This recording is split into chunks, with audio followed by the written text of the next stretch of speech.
Gerald McCoy on the show just yesterday, talking about his old team, how he still identifies with them, how he's a Buccaneer for life, and he even had some advice. They got to let Tom do what Tom does, what he's made his career doing, which is play action, motions, things of that sort. Because once he run the ball, got to run the ball, stick to the run. Yeah. If you give Tom Brady a run game, opens up the play action, and they'll kill you. They got too many weapons, man. So I believe when they're hitting on all cylinders, they are one of the most complete teams in the league, and they can make a run, but they got to get back to doing what makes them great. Let Tom do what Tom does. Okay, let Tom do what Tom does. The Bucs are in that 6th seed in the NFC, not quite where we thought they'd be in the offseason. Kyle, should any of the power teams, the elite ones in the NFC, fear a matchup with these Buccaneers in the playoffs? Well, the only thing to fear right now is you have to hear that Paul McCartney Christmas song one more time. Just one more time. No one is having a wonderful Christmas time listening to that tripe. However, to answer your question, Kay, listen, the AFC playoffs, AFC's got dogs in it. The AFC playoffs are going to be crazy because everybody can throw huge punches. I look at the NFC. Should any of these teams really be above fearing anyone? I will give the Saints a pass against the Buccaneers based on what they've done to them. But let's just look at the Packers for a second. The juggernaut Packers. You want to fear the Buccaneers? I don't love this team. I've tried. You fear this. You fear their apex powers in which they, for one reason, for one day, for whatever reason, they look like the best team on the planet against Green Bay. They destroyed them. And if you remember what happened to Green Bay last year against San Francisco, they got destroyed, and they saw them in the playoffs, and they got destroyed. You fear the defense, you respect Brady, but I would just look around the NFC at some of these teams the Bucs might face. Who is going to be so much better than them? I mean, they could face the Bears. The Bears lost 6 games in a row. Seattle lost to Colt McCoy. Seattle almost lost to Dwayne Haskins before he lost to Spearmint Rhino. And worse, the Rams lost to the Jets. So who is not going to just roll over the Buccaneers? It might be wide open. It might be wide open. I don't love this Bucs team. They've not turned into a juggernaut right before our eyes. I've tried since April, but they can still knock off these teams because the NFC, I think, is open. I really do. You're spot on, KB, and it's just having one-punch power.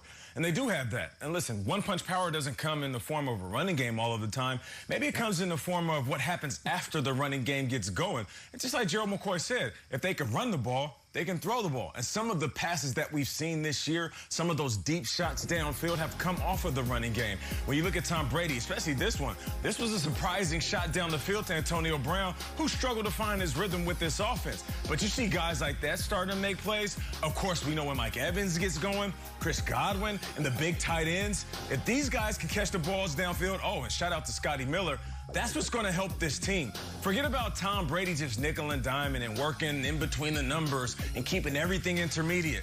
Tom still has the accuracy and the arm to throw downfield. So I could care less about how inconsistent they have been this year. They are finding their rhythm at the right time, and if they can hand the ball off and run it consistently and then take those shots down the field on the sideline and down the middle, they'll be good to go. All of a sudden, this team is starting to look like what Tom Brady wanted it to look like. Run game that opens up the pass game. It's interesting because they came out of the bye week and they beat Minnesota, which was essentially a playoff game for both teams. And then they beat Atlanta last week in a fashion that you might say, yeah, but why couldn't they get started? Why were they down early? Like, what's going on with Minnesota with that game? The fact that they came back, the fact that they would do that, it looked sort of vintage Brady, and that's what would scare me if I'm these other teams in the NFC. Because once that playoff season starts, here we go. If this, and I know this was my biggest concern about Brady going into the season, that he's 43 years old in a new offense with a new coach. And it feels like, just get me to the playoffs and let's roll with this guy, because no one has been there more than him. No one has more experience than him.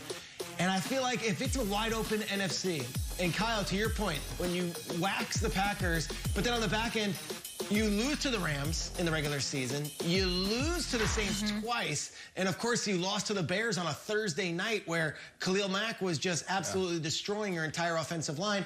It feels like there is no consistency on any of these teams. That, like, the Bucs, I don't know, they might lose to the Falcons 9 out of 10 games. or they come back from 24-7 and Brady's hitting Antonio Brown for a game-winning touchdown. I look at the slate, I wouldn't want to face Brady because I just know that he's been there before, and I don't think they're getting worse. I think they're getting better as the season is ending up. See, I don't feel that way. Sure, I feel like they have knockout power. I will agree with that. But do you see them stringing together 3 wins against the best of the NFC and making it to the Super Bowl? Like, can they knock someone out and ruin it? Yes, but I'm still wrapped on this thing that it's Brady and it's Belichick and they needed each other. Now, the Patriots are out of it. I don't know. I have to see it before I believe it. The inconsistency and the fact, Triggs, that they've only beaten one team with a winning record all year, which is, that's a little absurd if you look at their schedule. Granted, of course, they have to play who they play. But, Triggs, do you see them stringing together wins at this point in the season when you're saying they've gotten a lot better from where they started against the Saints week 1?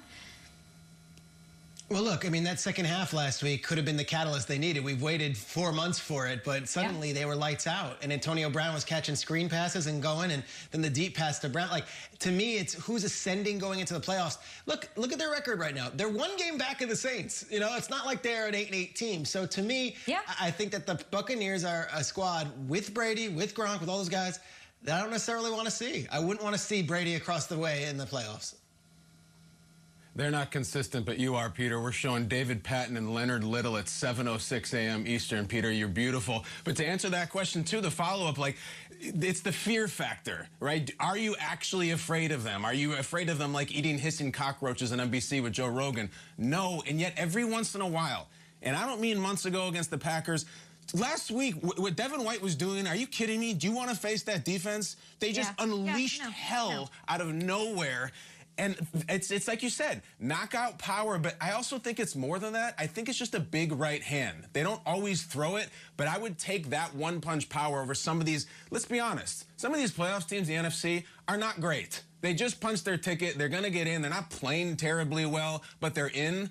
I would take the one-punch power over a team that's just kind of nice to be there.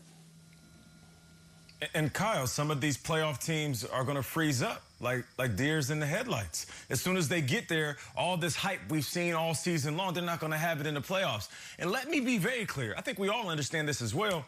How many times has Brady walked his way into the playoffs, then all of a sudden the criticism and the doubt kicked in? This is a familiar setting for Tom Brady.